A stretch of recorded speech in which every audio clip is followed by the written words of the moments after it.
नमस्कार, भाग्यफल में आपका बहुत स्वागत है। मैं हूं आपके साथ अवनीश मिश्रा। हमारी आज की खास पेशकश भाग्यफल में आपके साथ थोड़ी देर में ही पंडित जी जुड़ेंगे। कई बार आपने ऐसा देखा होगा कि पढ़ने वाले छात्र छात्राओं का पढ़ाई में मन नहीं लगता है। बहुत प्रयासों के बाद भी पढ़ा हुआ याद नहीं रह पाता है। इसी कारण से वे पढ़ाई से दूर भागने लगते हैं।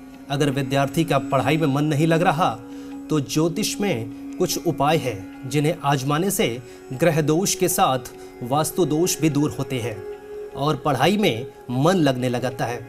इस विषय पर हम विस्तार से आपको जानकारी इस कार्यक्रम में देंगे। आप हमारे साथ जुड़े रहिए। थोड़ी ही देर में हमारे साथ ज्योतिष परिषद एवं शोध संस्थान अध्यक्ष ज्योतिषाचार्य पंडित पुरुषोत्तम गौड़ जी हमारे साथ जुड़ेंगे।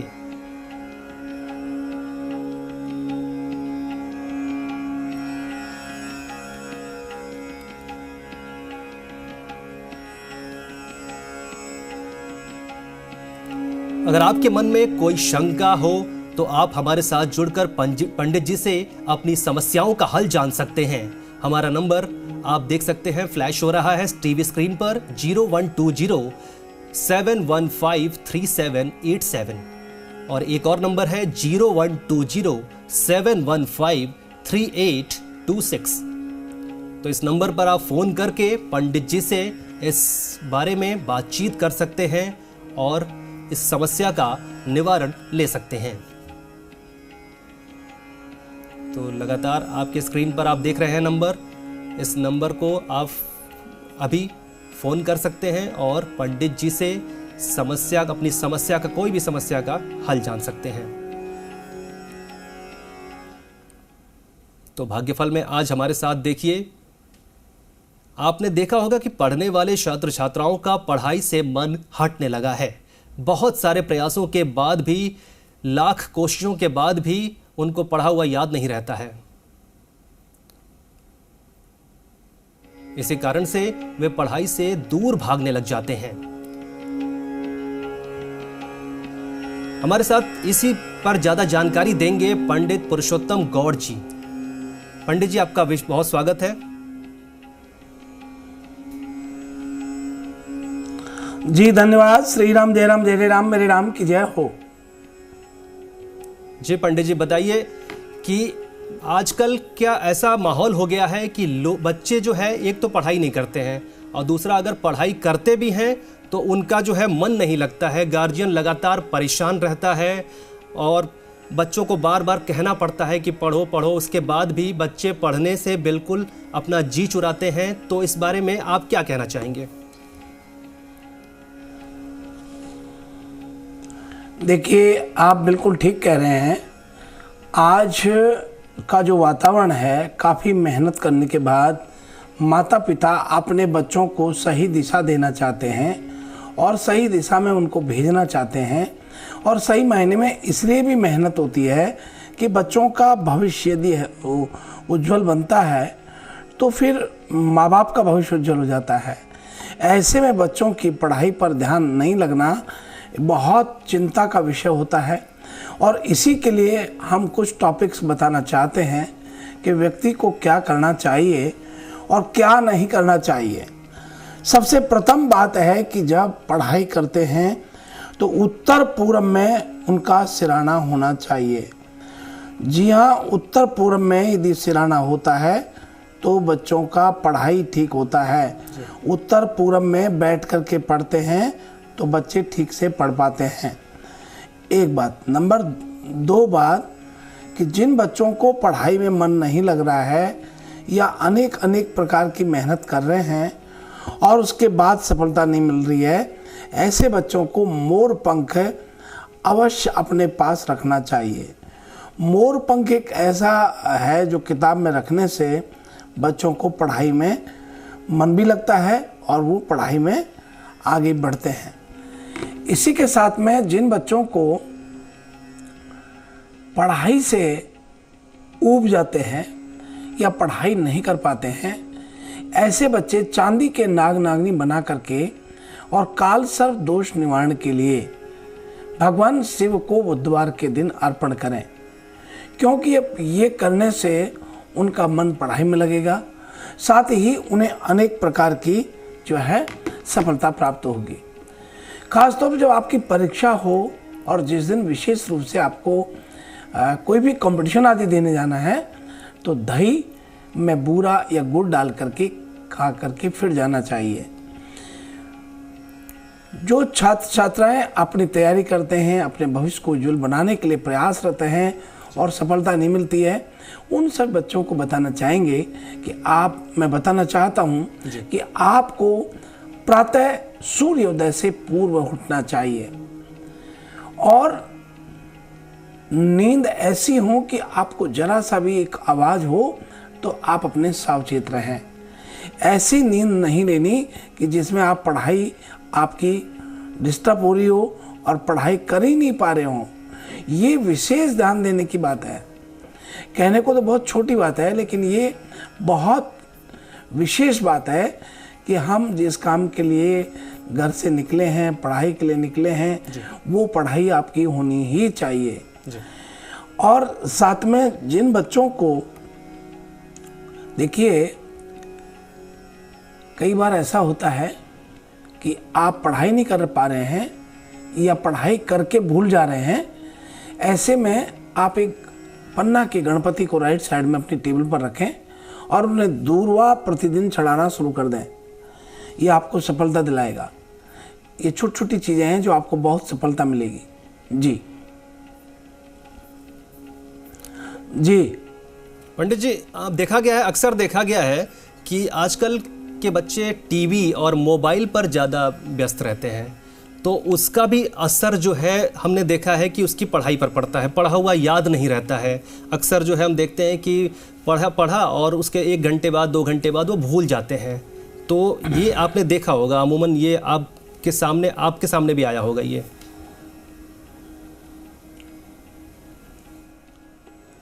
नहीं, आप ये बिल्कुल ठीक कह रहे हैं। उन्हीं बच्चों के लिए हम बोल रहे हैं कि उत्तर पूर्व में बैठ करके अपनी पढ़ाई करनी चाहिए। उत्तर पूर्व के कोने में कमरे में बैठ करके पढ़ाई करनी चाहिए। पूर्व में आपका मुख होना चाहिए। आपको मोर पंख अपने पीछे लगाने चाहिए। मोर पंख किताबों में भी रखने शुभ होता है। मोर पंख एक वृक्ष होता है, उसे भी किताबों में रखने से याद होती है। और अपने आप को रिचार्ज करने के लिए प्रतिदिन आपको भूमि को प्रणाम करते हुए माता पिताओं को प्रणाम करना चाहिए।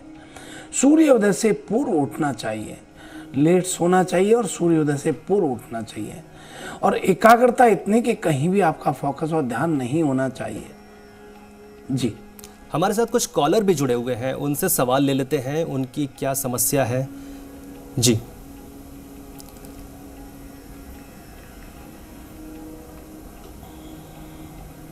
हेलो जी, अपना नाम बताइए। नाम बताइए अपना। हेलो जी, मेरा नाम विजया है। मेरा जन्म तिथि है 3/4/1958, 3:30 AM और हैदराबाद। जी, विजया नाम है। क्या जानना चाहती हैं आप? मैं जानना चाहती जी बताइए। हाँ, तो मैं जानना चाहती हूँ, मेरे पति की तबीयत ठीक नहीं रहती है। मेरा सुहाग कैसा है? तबीयत ठीक नहीं रहती इनके ऑपरेशन। ये अपने पति की तबीयत। जी हाँ, देखिए विद्या जी, मिथुन लगन में जन्म लिया है। मैं देख लिया है, मिथुन लगन में जन्म लिया है, राहु की महादशा। और आपके पति का स्वास्थ्य का खराब होना कोई पितरों का दोष दर्शाता है। आपके मकान में कोई वास्तु दोष का भी होना दिखाई देता है, क्योंकि आग्नेय कोण कहते हैं पूर्व दक्षिण के कोण में कोई पानी का टैंक आदि आपने बना रखा है। घर में सब कुछ होते हुए भी आपको कहीं लाभ नहीं हो पा रहा है। ऐसे में यदि आप कर सकते हैं तो प्रतिदिन अपने घर में गंगाजल गौमूत्र का छिड़काव करें और गूगल धूप की संध्या को धुआं करें। अवश्य आपके पति का स्वास्थ्य ठीक होगा और घर में वातावरण सुख शांति का रहेगा। बहुत मंगल शुभकामनाएं आपके लिए। एक और कॉलर हमारे साथ जुड़े हुए हैं, उनसे पूछते हैं, जानकारी लेते हैं। हाँ जी, पंडित जी, जय श्री राम। जी बताइए। मेरा नाम जय श्री राम। मेरा नाम भुवनेश शर्मा। अपनी हेलो। जन्म तिथि बताइए, अपनी जन्म तिथि बताइए। हाँ जी, 2 अगस्त 1990 है। जी, जन्म स्थान? जन्म स्थान ढोल का गाँव है, दौसा जिले में। जी, क्या जानना चाहते हैं आप? मैं जानना चाहता हूँ सर, मेरे कोई राजयोग है क्या, और घर में आपसी कलेश रहता है। जी जी, पंडित जी बताइए और इनकी समस्या। कंपटीशन में कुछ ही नंबरों से रह जाता हूँ मैं। देखिए आपका डेट ऑफ बर्थ में नहीं सुन पाया था, इसलिए मैंने प्रश्न कुंडली बना लिया। मेष लगन में आपका प्रश्न कुंडली बनता है 7:37:12 पर, और इसमें केतु की महादशा और शुक्र का अंतर और चंद्रमा का प्रतंत्र। आपके घर में किसी प्रकार का कोई दोष तो नहीं होता, पर कोई भैरव जी की या इस तरह की मान्यता आपके घर में जरूर रही है। आपको यहाँ किसी भी तरह से कोई भी चीज़ से डरने की आवश्यकता नहीं है, केवल थोड़ा सा अपने आप को संभल करके चलने की ज़रूरत है। और इसके लिए प्रतिदिन यदि आप सुबह स्नान आदि से निवृत्त होने के बाद एक जल के लोटे में हल्दी डाल करके सूर्य भगवान को अर्पण करते हैं, अर्पित करते हैं, तो इससे आपकी मनोकामना पूर्ण होती है। वही ओम नमो भगवती वासुदेवाय नमः, इस मंत्र का प्रतिदिन आप जाप करें, अवश्य आपको लाभ होगा और किसी भी तरह से डरने की, घबराने की कोई आवश्यकता आपको नहीं है। तो इन उपायों को करिए और ज़रूर आपको लाभ मिलेगा। अगले कॉलर हमारे साथ जुड़े हुए हैं, उनसे जान लेते हैं। जी बताइए। मैं मेरे भाई के बारे में जानना चाहती हूँ। अपना नाम बताइए। मेरा नाम सीमा है और मैं कोटा राजस्थान से बोल रही हूँ। जी सीमा जी बताइए, अपने भाई के बारे में बताइए। सर उसकी शादी नहीं हो रही है, 2 बार उसका रिश्ता हो गया फिर टूट जाता है। उनकी डेट ऑफ बर्थ, उनका नेम और उनका जन्म स्थान बता दीजिए। उसका नाम है कोमल और उसकी जन्म डेट है 15 नवंबर 1990। जी, तो शादी के संबंध में सवाल पूछना चाहती हैं आप? हाँ सर, उसका विवाह कब तक होगा?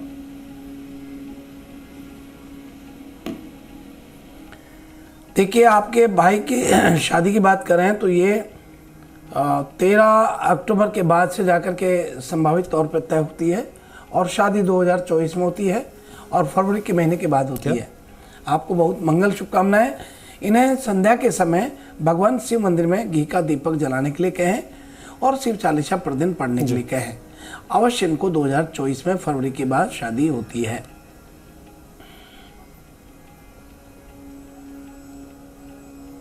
चलिए अब नज़र डालते हैं आज की राशि फल पर, जिसका लोगों को बहुत इंतज़ार रहता है। आप अपनी राशि फल के अनुसार से आज के दिन को आप जो है दिन में आप उपाय करिए। राशि फल पर नज़र डालते हैं।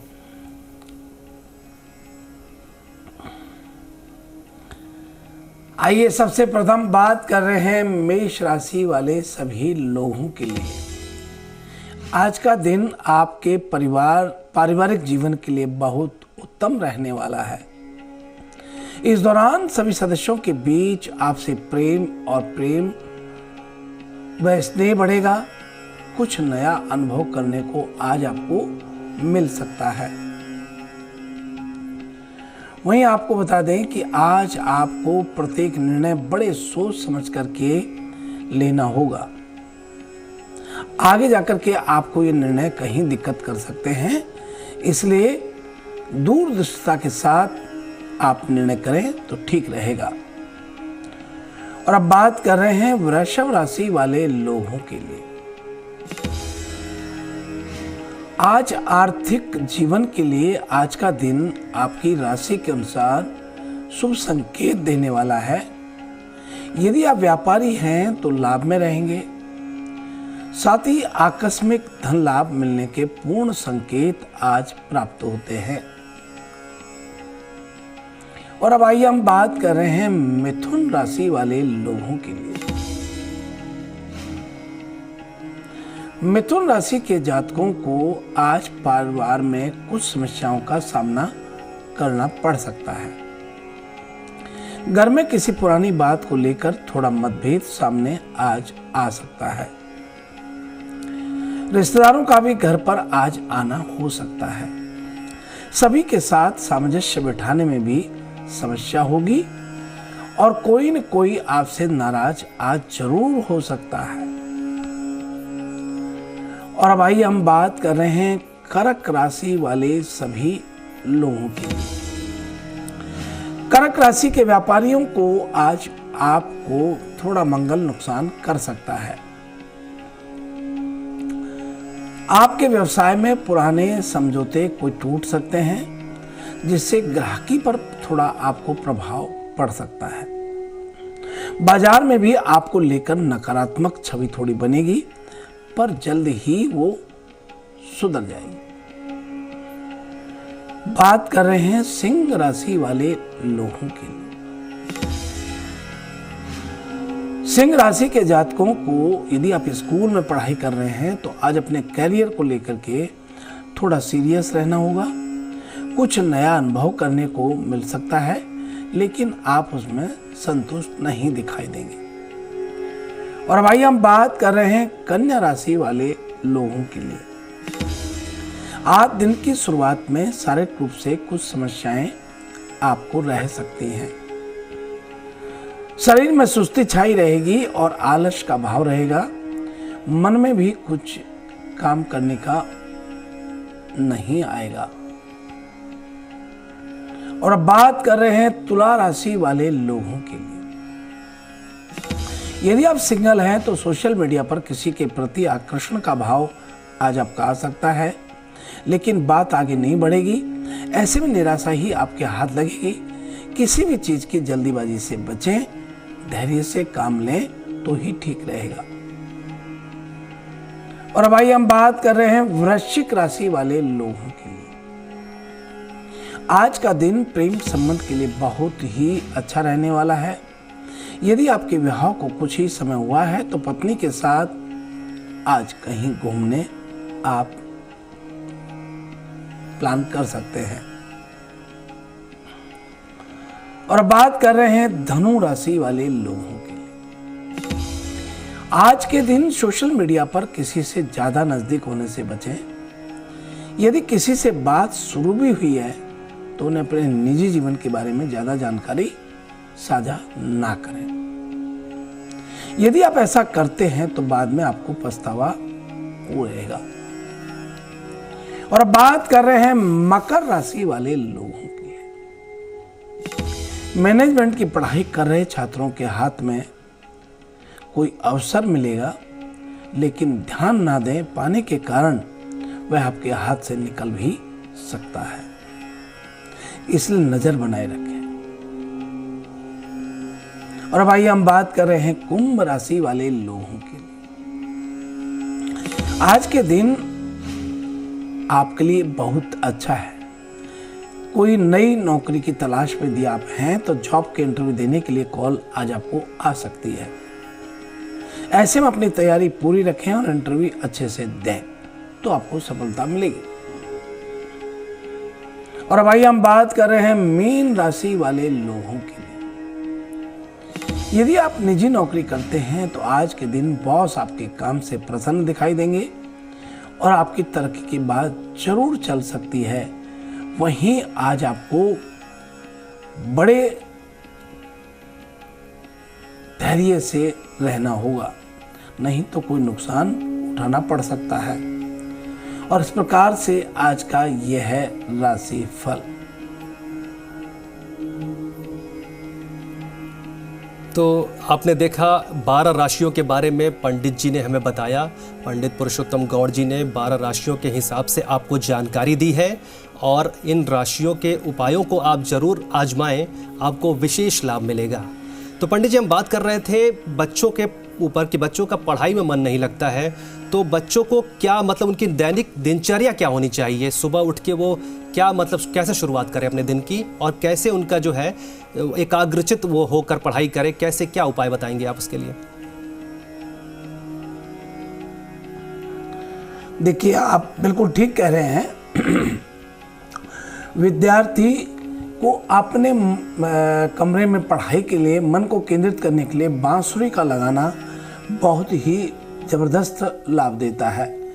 और साथ में अध्ययन जब कर रहे बच्चे जो होते हैं उन्हें प्रतिदिन माँ सरस्वती का यंत्र की पूजा करनी चाहिए और कोशिश करें कि ओम नमो भगवते वासुदेवाय का मंत्र का जप करें। पुस्तकों में मोर पंख अवश्य रखें।